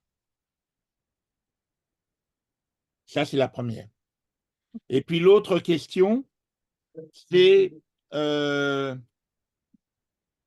as posé le père dans sa légitimité, dans son déclin, etc., en tant que représentant aussi de la transcendance, et qu'il n'est pas la transcendance, hein, et que justement, le passage à l'adulte, ça serait le déclin de la position idolâtrée du père, et derrière laquelle il y aurait la transcendance quand même qui, elle, durerait, parce que ça serait ça, la transmission.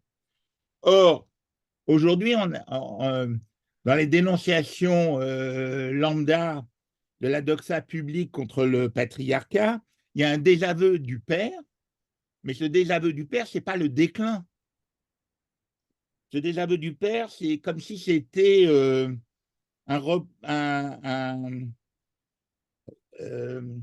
c'est comme si c'était un reproche fait au père de ne plus être idéal,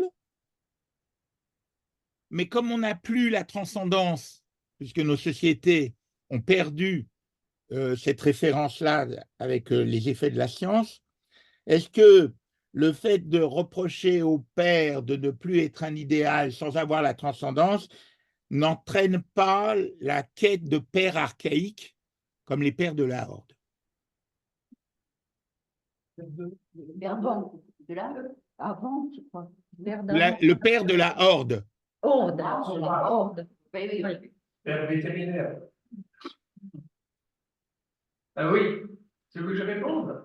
Bah, Oui, oui. si tu Non, non, veux. mais merci Gérard, tu as posé beaucoup de questions et j'en profite d'abord pour te remercier d'avoir mis en place et permis la réalisation de nos échanges ici, même si on n'était pas toujours là en présence, on avait des visios, il faut les garder précieusement, je les ai visionnés plusieurs fois, c'est extraordinaire ton travail que tu as réussi à accumuler ici. On verra si on peut en faire quelque chose, mais c'est formidable. Donc, merci beaucoup. Nous étions partis depuis des années à faire un colloque sur à croiser la pensée ou les pensées d'Athènes avec les pensées de Jérusalem. C'est-à-dire la question de la révélation par rapport à la métaphysique, quoi. Donc, c'est une première pierre. Je te remercie vraiment beaucoup. Je suis très content d'être là. Alors maintenant, sur la première question quand même, comme tu disais, s'il n'y a pas de réponse, j'ai envie de te répondre parce que je voulais en parler, mais ça aurait alourdi les choses par rapport à l'historicité du texte de Freud. C'est ce que je pense aujourd'hui. Je l'ai écrit dans un autre texte à venir. Je pense que nous ne sommes plus aujourd'hui, à l'heure d'aujourd'hui que nous parlons, nous ne sommes plus dans la situation de 1933 où Freud et Einstein correspondaient. Freud et Einstein, par rapport à la menace nazie, faisaient appel parce qu'ils avaient l'espoir de la raison, le droit et l'État, on pourrait dire. Aujourd'hui, c'est caduque tout ça, dans le sens où, déjà, je pense que Freud avait peut-être saisi que c'était caduque lorsqu'il a écrit sur Moïse. Après 1933, en 1934, il a commencé sans Moïse. Qu'est-ce qui était caduque? C'est que la raison, ça ne marche pas. L'appel à la raison, ça n'empêche pas une guerre. L'appel à l'État, si on a un État qui nous lave, on a dit que ça ne sert à rien. Et aujourd'hui, justement, les États européens, on ne voit pas très bien ce qu'ils peuvent faire. Et puis le droit est pris dans la post-vérité, comme tu sais. Donc, la seule chose, peut-être que Freud a trouvé, c'est, comme tu l'as dit, toi ici, c'est la réponse de Thomas Mann, la loi, le rappel de la loi. Comme ce qu'on fait aujourd'hui au tribunal avec les jeunes borderline, rappel à la loi. Qu'est-ce qu'il a fait dans ce texte, Freud? C'est le rappel de la transmission de la loi transcendantale, tu vois. Et je trouve que là, il y a une dimension où il montre un chemin par rapport même à ce qui se passe aujourd'hui, comme dit Rochelle, nous pouvons problématiser ces textes jusqu'à aujourd'hui. Tu vois. Maintenant, sur les deux questions précises, il y en a d'autres, mais ça m'a échappé plus ou moins. Je me souviens que par rapport à la question des technosciences médicales, on pourrait dire, plus précisément, que quelqu'un comme Safon, qui était un homme très éclairé, il a écrit un bouquin, d'ailleurs, un de ses derniers bouquins, c'était La civilisation post-oedipienne. Et lui, il disait, je suis rentré dans la psychanalyse analytique, mais je suis sorti de la psychanalyse analytique. Je l'ai emmené, c'est toi qui l'as emmené, il n'y avait pas de choix. Et il disait, aussi longtemps que les signifiants papa et maman ont justement un poids de filiation, on pourrait dire, dans la transmission générationnelle, je ne me ferai pas trop de soucis. Sachant que Claude Lévi-Strauss à titre posthume, on a publié un texte à Lévi-Strauss de montrer que les problèmes ont déjà eu lieu dans d'autres ethnies et ça a été résolu sans fonder l'ordre social. C'est ce qu'a dit Lévi-Strauss. Mais lui, il disait, en bon lacanien, pour l'instant, aussi longtemps qu'il y a le signifiant papa et le signifiant maman, voyons venir. Hein. Mais on peut quand même constater aujourd'hui, hein, dans ce qui se passe, que quand un enfant a deux papas, parent 1, parent 2, papa et maman, où ils sont? Les signifiants même ne fonctionnent pas pour l'enfant. Donc là, on a dépassé, en l'espace de 2-3 ans, on a dépassé déjà cette idée. Hein, tu vois, hein? Oui. L'autre question, c'était sur. Je te disais que s'il n'y a plus de transcendance, le déclin du père n'a pas comme ressort la transcendance, Tout à et fait donc on d'accord. reproche au père. Et là, nous pouvons partager une analyse, je pense, qui nous passionne tous les deux, parce que c'est tellement, tellement ahurissant. C'est la question de l'islamo-gauchisme, hein, que j'ai lu à Sciences Po, tu vois, quand ça a commencé. Il y a quand même une chose qu'il faut entendre dans notre jeunesse, c'est aujourd'hui, qu'elle soit infiltrée ou pas, moins infiltrée, comment on sait, c'est que ces mêmes jeunes qui sont dans le dégagisme, qui voulaient dégager leur père symbolique d'une certaine façon, qui tiennent la direction d'un établissement, dont certains avaient flanché d'ailleurs, hein. En même temps qu'ils veulent dégager, dans le même discours, relayé par les médias, ils demandent à remplacer celui qu'ils ont dégagé par une personne forte qui va remettre de l'ordre dans la maison. On en est là. On dégage l'un et il y a un appel à l'ordre, comme avec Adorno à l'époque. Et la transcendance, complètement. On veut un homme fort, hein, ou une femme forte qui mette de l'ordre. Et si c'est pas bon, on prend quelqu'un d'autre. Exact. Oui, oui. Bon, on avance un peu, je pense. Voilà. Merci Gérard. Hein. Merci à toi. Merci à toi. Est-ce que Daniel veut faire des conclusions générales et une relance pour nos avenirs?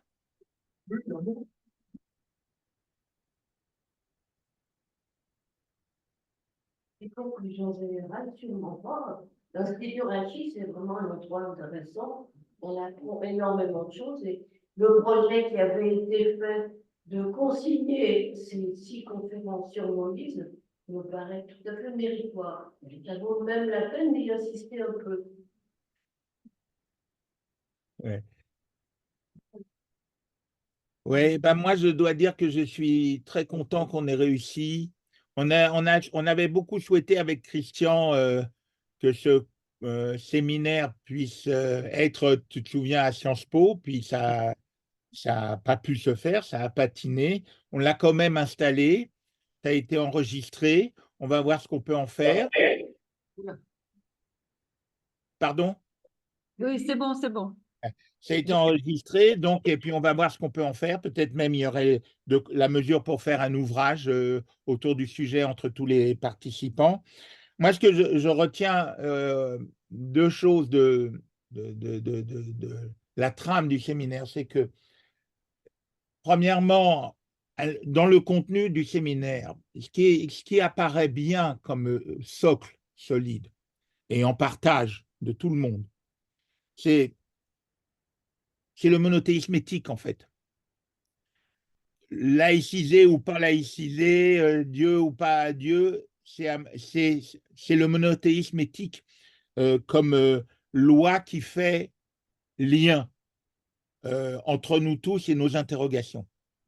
C'est un cheminement dans l'histoire biblique, on le voit très bien, ça a été très bien aussi illustré par un archéologue et épigraphiste André Lemaire sur la naissance du monothéisme, lorsqu'il montre que ce cheminement dans le texte lui-même et à travers ces archives réelles que sont tangibles que sont les monuments, les vestiges sur lesquels travaillent les archéologues, c'est qu'on est passé de l'énothéisme à la monolatrie, de la monolatrie au monothéisme, du monothéisme au monothéisme absolu, et du monothéisme absolu au monothéisme éthique, je dirais, comme fondamental d'un mode de pensée. Et donc, ce travail-là, c'est ce que Freud met en excellence en même temps quand il parle du Kulturarbeit, hein, ce travail de culture. Et on voit bien comment ce Kulturarbeit, qui est aussi mis en désaveu dans notre période contemporaine, c'est celui qui a permis l'installation d'une pensée, d'une conception du politique, d'une conception du politique de la démocratie, qu'elle soit républicaine ou qu'elle soit de monarchie parlementaire, autour du XVIIe.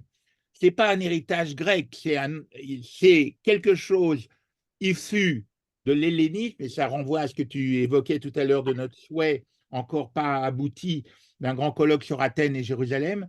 C'est la Grèce a posé des paramètres de ce que c'est un fonctionnement démocratique, mais cette démocratie n'en a pas l'esprit. C'est un mode de fonctionnement. Ce mode de fonctionnement ne fonctionne et n'est pensé que par les calvinistes en masse et les anglicans, lorsqu'autour du XVIIe siècle, ils vont revisiter les textes hébraïques, par exemple Deutéronome et Samuel, et puis qu'ils traduisent en latin, pour ceux qui ne sont pas hébraïsants, le traité Sanhédrin, qui dans le Talmud est le traité qui parle de ces questions. Et de ça va surgir le Bill of Rights, l'habeas corpus, etc. C'est-à-dire que le noyau central de l'éthique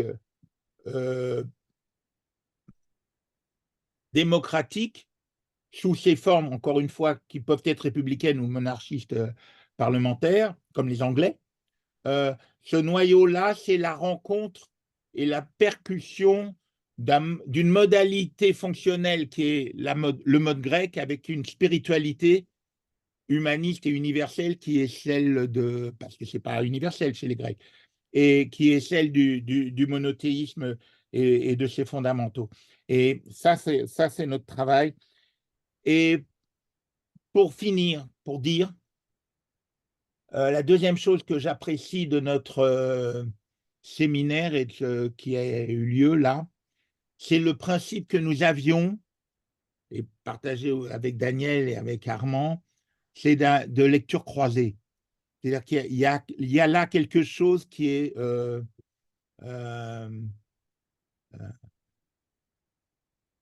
pertinent et fécond, les lectures croisées.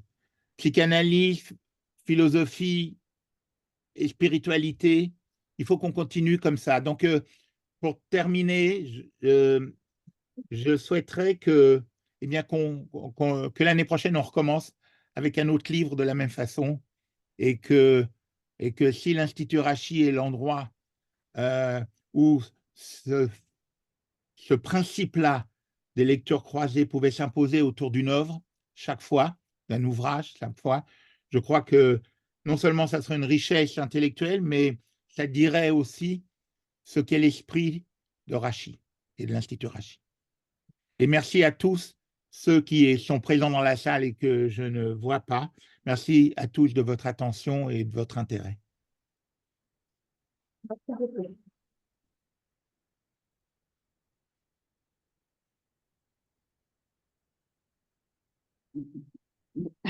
Excusez-moi, la conclusion, alors, c'est à moi de le faire quelque part.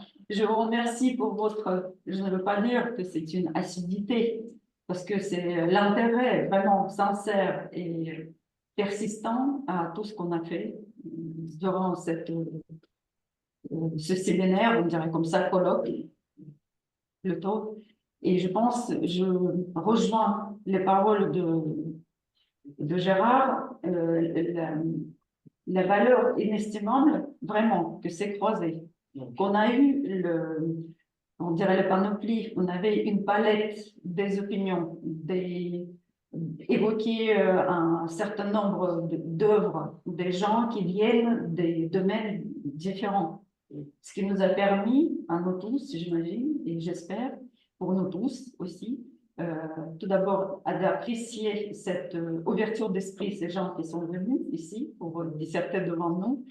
Et vraiment, c'était un point de vue de richesse d'échange intellectuel et psychique et psychologique, de tout ce que vous voulez. de mentalité aussi. Et c'était vraiment, vraiment très riche. Et donc, c'est ça ce qui nous fait notre vie, c'est la richesse des échanges. Voilà. Et personnalité aussi. Et personnalité. Parce que c'était vraiment, vraiment très intéressant. Ce qui nous maintient en vie, l'intérêt. Merci beaucoup.